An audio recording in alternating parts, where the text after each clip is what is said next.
Good morning and welcome back to Ashdon Wharf, stroke Ashdon Yard. It's a week since I've laid this track out, just roughly, to work out a track plan, and so I've had a week to mull it over and I'm pretty happy with it. I think it'll work.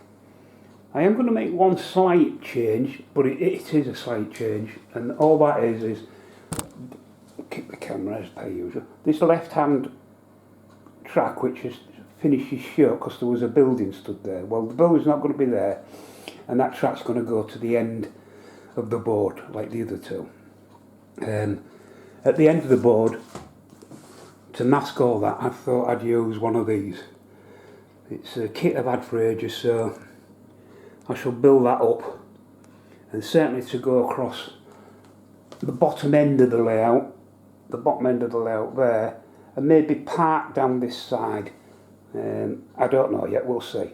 But certainly across the bottom so that it shows the end of the yard. In this space here, where I had the gatehouse, well, what came with the gatehouse in the kit is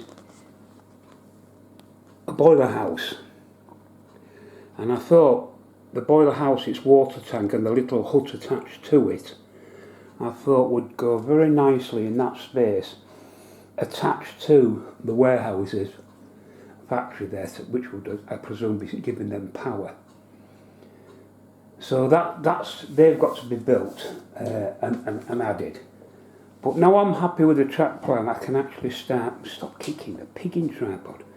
I can actually start using the Dremel now, cutting up this track, laying it temporarily at first, because obviously make sure it does work and it does run, although I don't see any problems. It's not exactly a complicated track plan.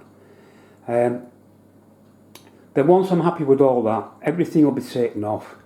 This board and its sister board both need to be mounted on with some strengtheners, and the whole lot given a good dosing of water sealant. I've got some proper PVA at Ruston's, not PVA, Ruston's MDF sealer, which so both sides of the lot, I'll get 2 or 3 good strong coats of that to make sure that both boards, I might as well get the fiddle yard board done at the same time, that both boards are ready to roll. Then once that's done, I've already got my track cut and ready, that can then be fitted onto the boards, and we can start getting down to some proper work, some scenics, some putting down the rough area, because I'm not going to use paving in this. I have thought of that, but no, what I'm going to do is I'm going to make it look like a really mucky, scruffy, filthy, compacted earth all the way around, in between the sleepers, in between the tracks and everything. So that's how it's going to look. Well, that's how it looks in my mind's eye. And saying that, yesterday I visited my local model shop. I went in to get four buffer stops, 3 for the end there and 1 for in the engine shed. And I came out, I went into the model shop, spent 72 quid, and I didn't even come out with the pigging buffer stops. I forgot them. But what I did get, I'll show you in the second part of the video. So I'll speak to you soon. Right, back again. The second-hand box was bursting in the local model railway shop, so I picked up a total of 11 pieces of rolling stock. And up the front you can see here, if I just pan along, I've built myself up a selection of, I know the light's not great, is it? A selection of coal wagons. They have got coal in them, it'll need to be fettled a bit. So with that, I've already got 1, so that'll give me a rake of 6 coal wagons. In the back row, I've got a North Eastern Railway fish van, which is ideal because that will be used on Ashdon Wharf as well. Well, all of this stuff will. A couple of mineral vans,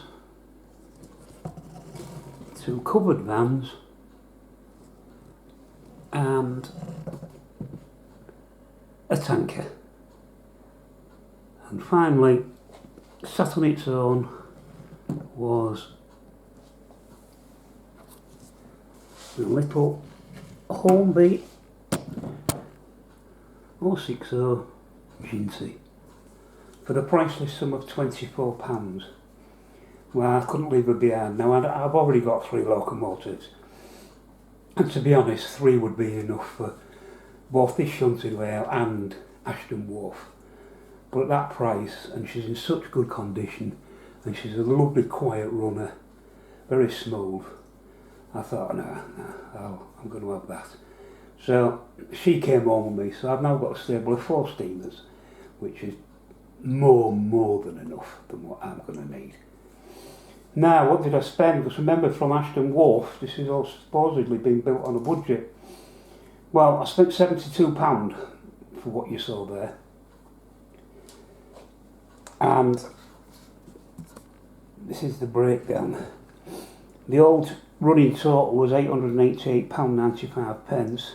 I spent 72, so that's now brings us up to £960.95. So we're still under £1,000, which was always the aim, to really be under. And all this stuff what I'm buying is, of course, part of Ashdon Wharf. It's not only just going to be used with the shunting layout. It is going to be used as part of Ashdon Wharf. So it's dual use. And yeah, I think it's going well. I'm pleased with what I got. I'm kicking myself because I forgot my 4 buffer stops, but I'll pick them up at a later date. There's no rush for them yet. I can plan the track out and cut it all without them being any necessity for them to be in place or anything. So that's it, that's the update. It's not a long update, and it's pretty boring from the last one really, but I do want to show off the new stuff I've got, especially the little Ginty there, which is a lovely little engine. So I'll leave you there, and I'll speak to you on the next one. Bye for now.